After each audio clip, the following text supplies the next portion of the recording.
Our long National Football League nightmare is over.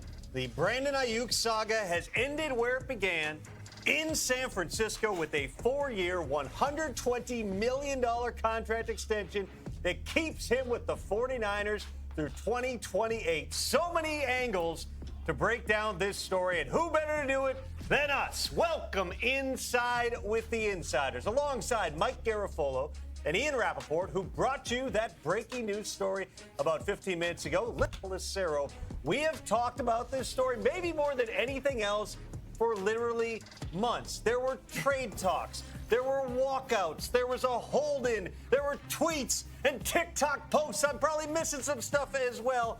It all leads us here, Mike. Brandon Aiyuk and the 49ers, after all that, staying together. How did this get done? Tom, Brandon Aiyuk and the 49ers reaching an agreement here on a 4-year, $120 million deal, just like you said, after yesterday when he not only didn't practice, but left the building at one point because he wasn't happy with the progress of talks. They come back together today. The 49ers, from my understanding, gave him an option of, here you see Ryan Williams, his agent, and Brandon Aiyuk FaceTiming. They worked hard for that. They worked hard for that smile. 38 days this hold-in lasted, but the 49ers, Kyle Shanahan, John Lynch, telling Brandon Aiyuk today, take your time, think about it. But you got a couple of options. Trade to Pittsburgh, or do you want to stay here in San Francisco and put the...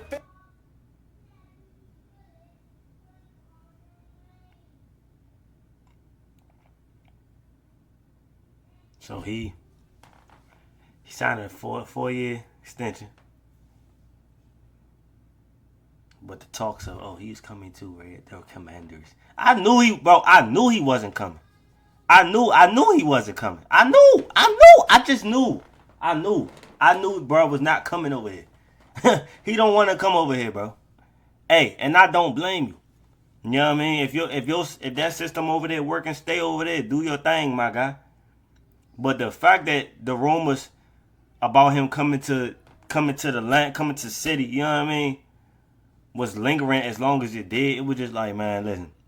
That's why I didn't really entertain it. That's why I'm like, if y'all gonna go get him, man, then hey, cool. But I didn't put all my money on my cheese on it. You get what I'm saying? I ain't put all my cheddar on it. Because it's just rumors at the end of the day. I knew he wasn't coming over here. And even if he did get traded, I knew he was gonna go to the Steelers before he came over here, bro. You know, everybody was saying, oh, he probably would have came over here because him and JD played together or something, like they real close and all that. That's cool and all, but, bro, he don't want to be over here. Come on, fool. You know. But congrats to him, bro, but, hey. Finishing touches on this $30 million per year deal. Now, remember, he wanted to be up where these other guys were at around $28 million per year. Some of these other wide receivers, they had offered below that. He winds up coming in above that with $76 million in guarantees. So it took a long time to get here, but everybody gets what they wanted. A Super Bowl ready roster keeps a key piece, and Brandon Aiyuk gets to stay in an offense where he will see the football and get paid all that money you're seeing right there. Get paid so much money. 4 years, $120 million for Brandon Aiyuk has to be a massive win, and it took so long. Justin Jefferson getting paid bank, fool, for them to not even be touching the fucking playoffs. For the 49ers to get here. This had so many different iterations, guys. And this deal, which, by the way, gets Brandon Aiyuk $47 million between now and April 1st of 2025. Hold up. Brandon Aiyuk, Amon St. Brown, even CD is getting paid more than Tyreek. That's crazy. Unless he took a pay cut. $47 million between but it's a 3-year though. It's a 3-year. April 1st of 2025. You know, there was a time I really wondered, would they get to 30? I believe at one point in late July, it was $27 million a year. That's the offer. They worked and they kept grinding. And look, there were several different twists and turns to this, right? I think at one point we all thought maybe he was going to the Patriots for $32 million per year. Maybe he was going to the Browns for 30. Maybe he was going to go to the Steelers for almost $28 million per year. In the end, this really made the most sense. And yes, there was a lot of frustrations on all sides, all parties, with literally everyone, including all of us, everyone. But the fact that the 49ers Look, at the end, it was either Who going to be tricked Steelers or 49ers for Brandon Aiyuk. The Steelers didn't have a receiver. crib. We're never going to To the trade. crib. Didn't have a receiver to trade the 49ers. They couldn't do a deal. This makes sense for him to stay in San Francisco. Did they pay him a little more than they wanted? Obviously, they did, but they also now get a very, very good player back on the roster. Man. Yeah, they give up Jahan. I'm still not over that shit. But they go and sign wide receiver Noah Brown. Now, look, me personally, it's a well needed sign, well needed add on to the roster.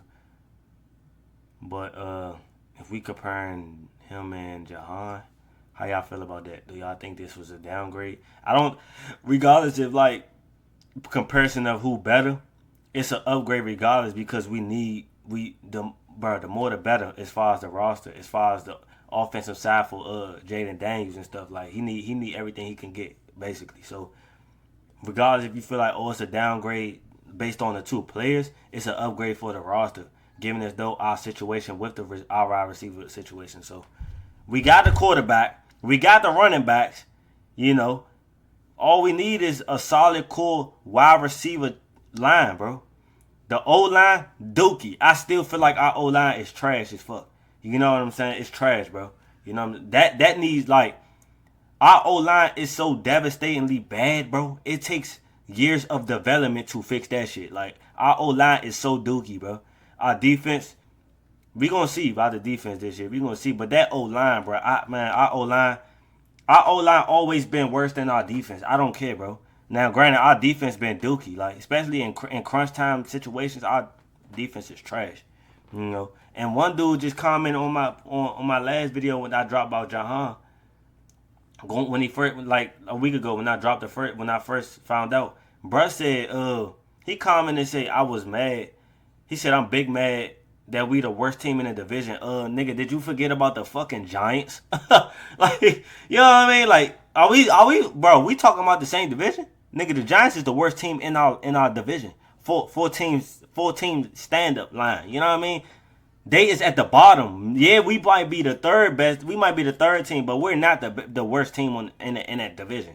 The Giants is dookie juice. They have nobody. Daniel Jones is trash. So talk about it, bro. Coming my Jones talking about my team. Don't dick suck. We gonna show y'all this year. We have some breaking news here on the Commanders Report as Washington has signed wide receiver Noah Brown after NFL roster cuts yesterday. Some pretty big news here for the Washington Commanders. Actually We're going to be breaking down Noah Brown's profile, how he's going to fit into the wide receiver room here in Washington, and just generally what this means for the Commanders moving forward with Noah Brown as their newest addition in the wide receiver room. Now, before we get into all the fun today, we have a video on the John at the end. Fowler, which just broke, saying source, wide receiver Noah Brown signing with the Commanders per source will join active roster. Washington gets much needed receiver help. So, of course, the John Ridgeway trade today opened up a spot on the 53-man roster. We talked about it on the earlier show. And they are filling that roster spot up with another wide receiver in Noah Brown here. And you take a look at his numbers over the last 4 seasons, okay? He spent last season with the Houston Texans, 2022, 2021, 2020 with the Dallas Cowboys. He obviously wasn't C.J. Stroud main receiver because you could tell by them stats. 16 receptions, 184, no touchdowns. 14 receptions, 154, no touchdowns. But that would be totally different being as though he on here because we needed receiver help. See, C.J. Stroud, they got a whole tank over there. You know what I'm saying? So he probably was like wide receiver 3. You know what I mean? So he probably was like the 3rd or 4th option given, even when they're throwing the ball, He hasn't been like an 1,000-yard receiver or anything like that. It don't but matter. Last year he was big play machine, 17.2 Wait, I'm tripping. yards per catch. I'm tripping. These don't say 2020 and 2021. C.J. Stroud been in the season in the league that long. He only had 2 touchdowns, but he was solidly their number 4 wide receiver last year in Houston. He's a but bigger guy. He actually upgraded when C.J. Stroud got in this league. Look at the jump from 2020, 2021 to 2022, 2023. He went from having 154 to 500 plus yards, bro. 12 per carry. 17, I said 12 per carry. 17 average. He averaged 12 yards like per catch. You know what I mean? 17 per catch last year.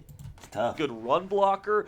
He can also provide some help on special teams. So this is a very versatile piece. According to what we've been hearing here, is that Noah Brown was sought after by a bunch of different NFL teams after being cut by the Houston Texans yesterday. Now, the thing with Noah Brown is that he has been dealing with a little bit of a shoulder injury. He didn't play at all in the preseason. So I think the only thing that could maybe get in the way of Noah Brown being a week 1 starter for the Commanders is if that shoulder injury keeps him out and or he can't pass a physical. So it's definitely going to be an interesting situation here for the Washington Commanders because Noah Brown is dealing with that shoulder. Will he be able to pass that physical? And then will he be ready to play week 1 when the Washington Commanders play the Tampa Bay Buccaneers in Tampa Bay? Now, before we go over his profile, I have my scouting report on Noah Brown and then kind of talk about where he fit. Give me your one-word reaction. All right, we ain't going to watch the whole video. Shout out to my guy. You know what I'm saying? Shout out to my guy right there. But, bro, let me know what y'all think about that. Let me know what y'all think about both of them. You know, how y'all feel about Brandon re-signing the 49ers and how y'all feel about Noah Brown being a new add-on to the roster. I feel like with Brandon, good move for him, you know.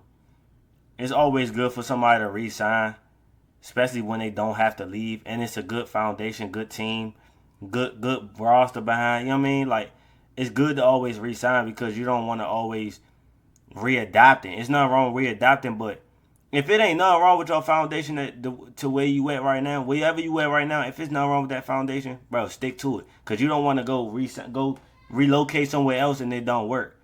And as far as Noah Brown, is very neat. This sign was very needed. But just like you said, if he had a shoulder injury, we got to watch out for that, bro. Because bro might, you know what I mean, might be injury prone. Then he said he still got to pass the physical. Like, he still got to go through the minor things first. But, hey, man, let me know what y'all think about that, bro.